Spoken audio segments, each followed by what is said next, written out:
Melanie. Hi. Hello. Hello. So I have some questions for you. Oh, okay. How did you find cannabis? Okay, I was always aware of it in pop culture and such, but I had a very stereotypical view of what it is and what it means to people.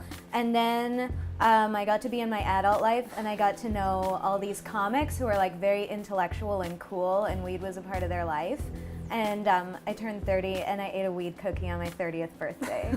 And how was it? It was really good. Yeah, you had a fun time? Yeah, I had a very elevated, pleasant evening. It was nice. I went to see Shaun of the Dead, and then I went to a lovely bistro. It's fantastic. Yeah, it was a nice night. And so since you started using cannabis, how would you say it's helped you or given you some sort of clarity or provided relief? I think I'm a lot more open-minded. I can be a very anxious person, so it helps with that a lot. And just pain management. I have creaky, achy joints like anyone, and it's nice to just have something that you can get some relief. Yeah. If you had to choose, from all the various categories, what would you say, what kind of stoner are you? I don't know. Is there a category for a stoner that's gets called a narc more often than not?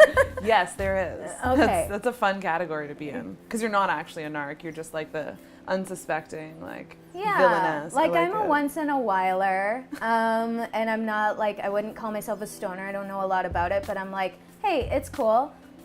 That's the style. An open mind. I like it. Yeah. And if you had to sum it up, what is Schweed to you? The Schweed Collective, I think it's really cool because a lot of the times when we talk about weed, it's a very kind of male-dominated space, and like I said, those stereotypes that I grew up with, there's certainly an idea of the fun stoner dude, but there's so much more to it than that. There's more nuance, and I like the idea of having a collective that's hey, we're feminists, and what about this angle of it? And I think we all bring something to the table in terms of experience and our feelings on it and what we use it for, etc. That's awesome. Yes.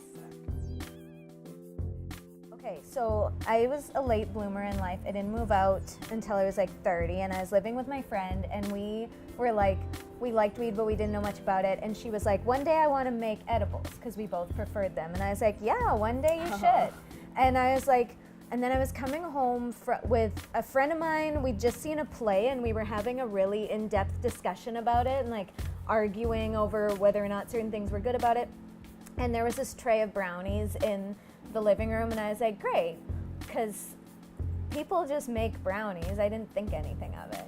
And then I was just shoveling them into my face because we had to go somewhere, and I was I'll just quickly eat 5 brownies. And so and so then we went to the bar, and on the way there he was oh, wouldn't it have been so funny if those were weed brownies? And I was ha ha ha. Oh, no. And then everything turned into water, and my mouth tasted like pepper, and it was really weird. And then we got to the bar, and there was it was I was in a fishbowl, and whenever I told anyone what was happening, they were hor, hor, hor, laugh. It was you OD'd on weed. Yeah, I OD'd on weed. That's wild. Yeah, and I had to take a cab over a bridge because I was scared to walk over it. Oh my god. It was very incredible. The limit does exist. Yes, the limit does exist.